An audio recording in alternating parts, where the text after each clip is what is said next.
une suspension de 2 ans des travaux de construction du siège de la RTB et la reprise de l'ouvrage en 2023, le taux d'exécution de l'infrastructure est estimé aujourd'hui à 40%.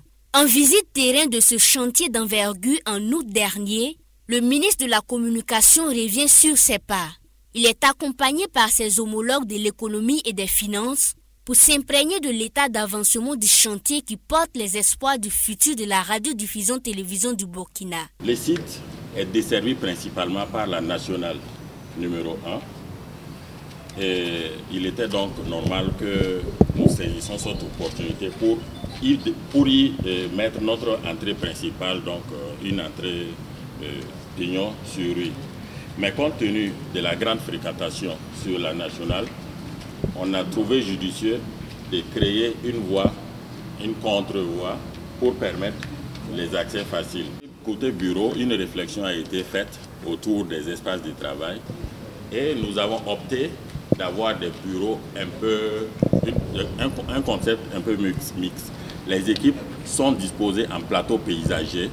Des explications jugées nécessaires car permettant de voir l'évolution et la complexité des travaux et d'y trouver des solutions. Nous avons donc suivi avec attention les explications qui ont été donc fournies par les entreprises mais aussi par Fasobara. Et ça nous permet également de réfléchir, bien sûr, pour trouver des mécanismes qui vont permettre de donner un coup de fouet au chantier et surtout faire en sorte qu'après la suspension de 2 ans, la reprise c'était en 2023, qu'on trouve bien sûr le meilleur mécanisme pour faire en sorte que le chantier aille donc d'un seul trait jusqu'à donc son achèvement. C'est important parce qu'aujourd'hui, quand on regarde au niveau de la radiodiffusion-télévision du Burkina, les services sont un peu dispersés dans la ville. Donc il y a un problème d'efficacité, mais il y a un problème même d'être en phase avec les technologies du moment.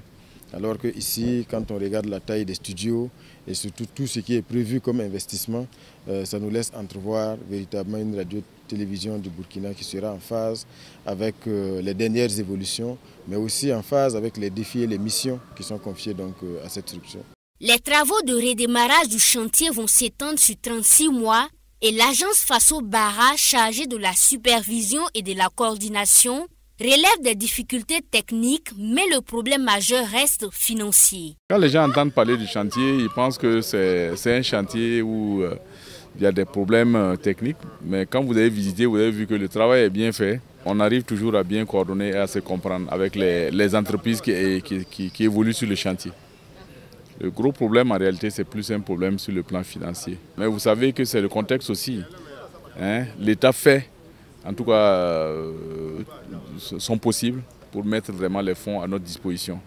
Attentif aux difficultés relevées, le ministère de l'économie entend tout mettre en œuvre afin d'endiguer cette contrainte financière. Il faut d'abord me donner l'occasion de louer bien sûr tous les efforts qui ont été faits jusqu'à ce niveau et également saluer l'ambition qui a été affichée de faire en sorte que la RTB puisse être dans des locaux modernes et également des locaux qui répondent aux normes du moment. Et je pense que cela est bien visible, c'est ce qui a été fait et il est important et il est dans l'intérêt de tout le monde de faire en sorte que ce chantier soit achevé. Donc au niveau du ministère de l'économie, nous allons faire les efforts qu'il faut pour accompagner le ministère de la communication afin que ce chantier puisse être achevé dans les meilleures conditions, de sorte à ce que l'occupation puisse être faite le plus tôt possible, qu'on puisse regrouper les services pour une question d'efficacité.